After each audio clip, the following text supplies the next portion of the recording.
बिस्मिल्लाहिर्रहमानिर्रहीम। अस्सलाम वालेकुम। हज़रत हूद के दो बेटों फल्ज और यकतान से दुनिया की दो अजीम शान नस्लें चलीं।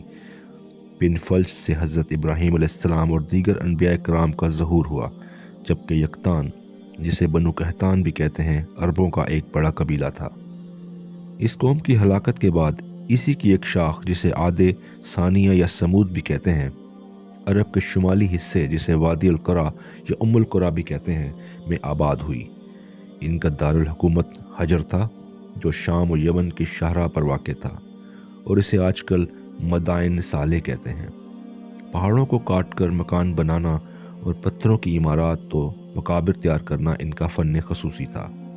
मजहबी एतबार से कौम आद की तरह कौम समूद भी शिरक, अलहाद, बुत परस्ती और सितारा शनासी की लानत में गिरफ्तार थी। हर इलाके का अलग देवता होता था। जब दो इलाकों के लोगों में जंग होती तो फातेह मफ्तू के देवता को उठाकर ले जाते थे, और फिर मफ्तू जंग व जदल या मिन्नत समाजत से अपने देवताओं को दोबारा हासिल करने की कोशिश करता। ये लोग जज़ा और सज़ा और हयात माबाद के मुनकर थे। 2400 कबल मसीह के लगभग हज़रत सालेह अलैहिस्सलाम इस कौम में मबूस हुए। हज़रत सालेह का शजर नसब यूं बयान किया जाता है: समूद या हज़रत सालेह बिन जतर बिन अराम बिन सम या साम बिन हज़रत नूह बिन लमक बिन मतुसले बिन अखनू यानी हज़रत इद्रीस अलैहिस्सलाम बिन यरदीन महलाइल बिन कीनान बिन अतुश बिन शैत बिन हज़रत आदम।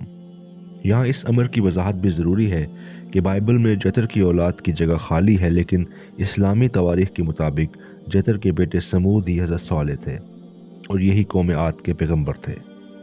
कौम ने आपको बेहद जिज किया और मुतालबा किया कि खुदा से दुआ करें कि पहाड़ शक हो और इसके अंदर से एक ऊँटनी निकले जो हामला हो, फिर हम तुम पर और तुम्हारे खुदा पर ईमान ले आएंगे। चुनाचा ऐसा ही हुआ, और इनकी ईद के रोज़ सबके सामने पहाड़ शक हुआ, और इसमें से एक नहायत ही अजीमुल जुस्सा ऊँटनी बरामद हुई, और बाहर आने के बाद इसने बच्चा दिया। होना तो ये चाहिए था कि कौम समूद ईमान ले आती, लेकिन इसने ऊँटनी की कूंचे काट कर इसे हलाक कर डाला। मुफस्सिरीन के बकौल वो बदबख्त शख्स जिसने ऊँटनी को हलाक किया, इनका सरदार कद्दार बिन सालिफ था। फिर कौम ने तय किया कि हज़रत सालेह को कत्ल कर दें, क्योंकि उन्होंने अज़ाब इलाही के नज़ूल के लिए 3 दिन की मोहलत दी थी। इधर काफिर अपनी तदबीर कर रहे थे और उधर कुदरत इलाही अपनी तदबीर कर रही थी। 3 दिन मुकम्मल होते ही अज़ाब इलाही शुरू हो गया। नीचे से शदीद ज़लज़ला और ऊपर से होलनाक चीख और कड़क की ऐसी होलनाक आवाज़ आई कि काफिरों के जिगर फट गए और वो सब हलाक हो गए।